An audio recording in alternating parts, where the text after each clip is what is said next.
d'embobiner, c'est la magie. L'art de la vérité. L'art de la vérité, de la pureté. La magie, c'est ça. Nous faisons de la magie tous les jours, sans cesse. Notre vie, c'est la magie. Une plante pousse, c'est une magie. La magie des pensées, la magie des sentiments, la magie des paroles. Tout est magie. Tout n'est que magie. Comment faire pour que la magie fonctionne? Il faut que vous connaissiez ce que je vais vous dire ici. Les 4 magies. Première magie, la magie des ténèbres. Deuxième magie,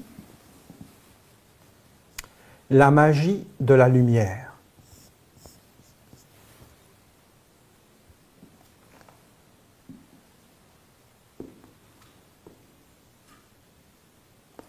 Ici, c'est la lumière. Ici, c'est les ténèbres, l'ombre. Ici, c'est les 2 autres magies. En réalité, ils sont sous leurs pieds.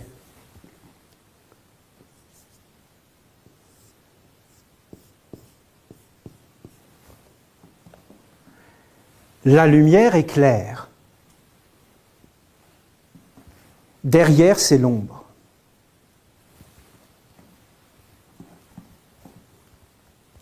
Ici, c'est le monde qu'on va appeler la mer.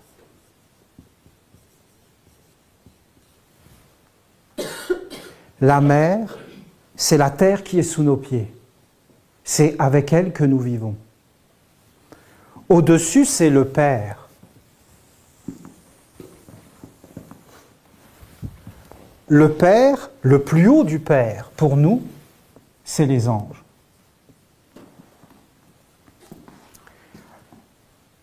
Ce que les hommes ne comprennent pas aujourd'hui, c'est que quand je vous ai dit pensée, sentiment, volonté, acte, c'est ça la magie. Mais le problème des hommes aujourd'hui, c'est qu'ils pensent qu'ils sont individualisés et qu'ils peuvent vivre tout seuls. Alors qu'en réalité, la vie n'est faite que d'échanges. C'est par les échanges que tu peux avoir la puissance. La vie est collective, elle n'est pas individuelle. Il y a un côté individuel, mais il y a un côté collectif. Tu dois savoir avec qui tu vis dans la vie. Ici, il y a un seul magicien. Ici, il n'y a qu'un seul magicien pour tous les hommes. En réalité, ça peut être des collèges. Mais les hommes qui atteignent cette magie noire, cette magie des ténèbres, ces hommes-là, en réalité, il n'y en a qu'un. C'est celui qui gouverne le monde et toute l'humanité. Et l'homme qui est ici, il n'y en a qu'un. Ça peut être un collège. Ici, ça peut être un collège. Ça peut être plusieurs hommes. Alors, si c'est un collège, ils élisent un maître parmi eux. Vous les connaissez, ces hommes. À un moment donné, vous aviez Jésus qui était là, et vous aviez César qui était là. Vous avez eu Peter Denov qui était là, et vous aviez Adolf Hitler qui était là. Qu'est-ce que veut cet homme ici? Il veut le pouvoir sur l'humanité. Il veut en réalité créer un monde qui s'appelle le monde des hommes.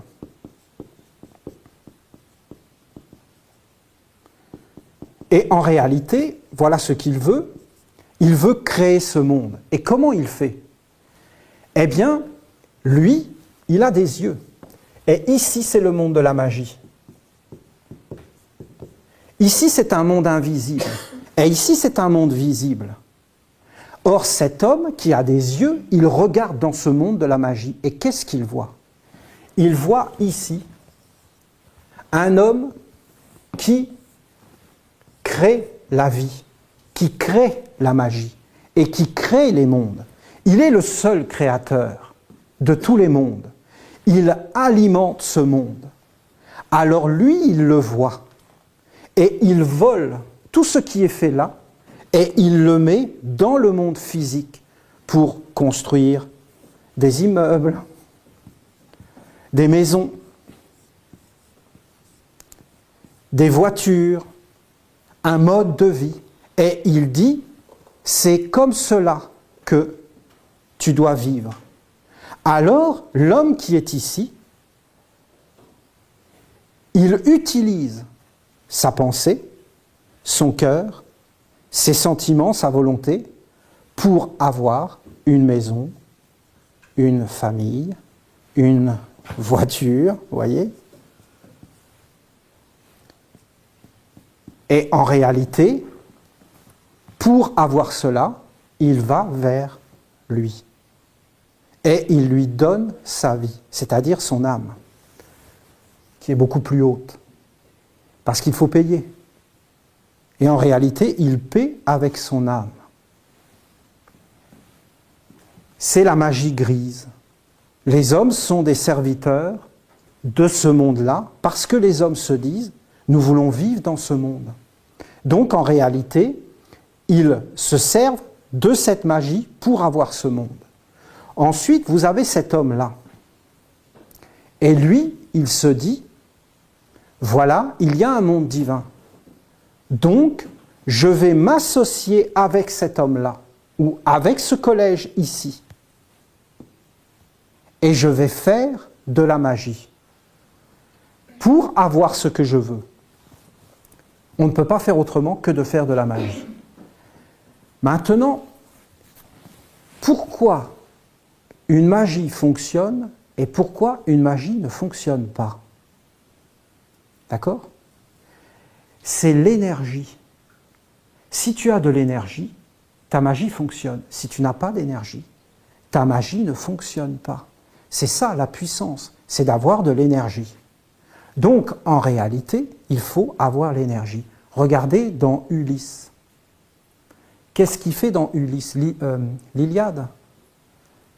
Bon, il y a une histoire chez les Grecs, notamment Ulysse, c'est Homère qui a écrit ça. Et à un moment donné, Ulysse veut avoir une réponse qu'un ancien roi connaît. Mais ce roi est mort. Qu'est-ce qu'il fait, Ulysse? Il fait les anciens rites de la magie. Il creuse un trou dans le sable, il prend une vache ou un taureau, il l'égorge et il fait couler le sang. Et il appelle les ombres. Et en fin de compte, toutes les ombres arrivent. Alors il prend son épée et il dit, vous ne vous approchez pas de ce sang. Seul celui que j'appelle peut s'approcher. Alors il vient et il lui dit, tu ne touches pas au sang tant que je ne t'ai pas, que tu n'as pas répondu à ma question. L'ombre répond, Ulysse lui laisse toucher le sang. Ce sont des fables et des légendes, non. C'est un ancien savoir. Regardez le vaudou, qu'est-ce qu'ils font? Regardez la magie noire, qu'est-ce qu'ils font? Ils vont égorger un poulet. Ils vont faire des rites et ils vont égorger un poulet. Pourquoi?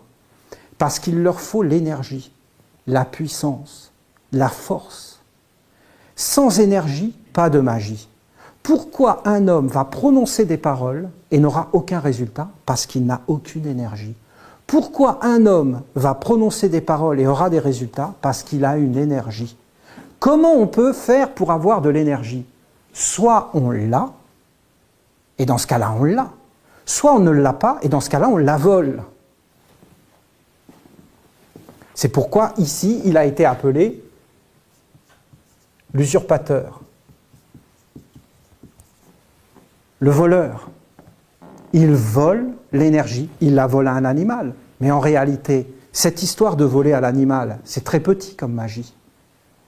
C'est de voler l'âme et de voler l'énergie.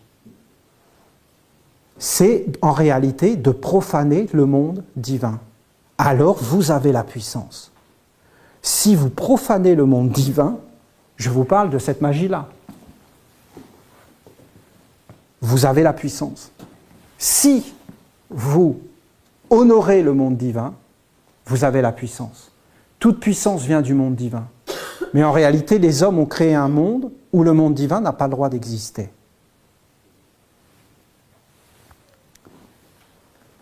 Le sang, mais c'est l'aura. C'est l'aura. L'aura, c'est toutes les pensées, toutes les couleurs, toutes les odeurs, toutes les formes qu'il y a autour de l'homme.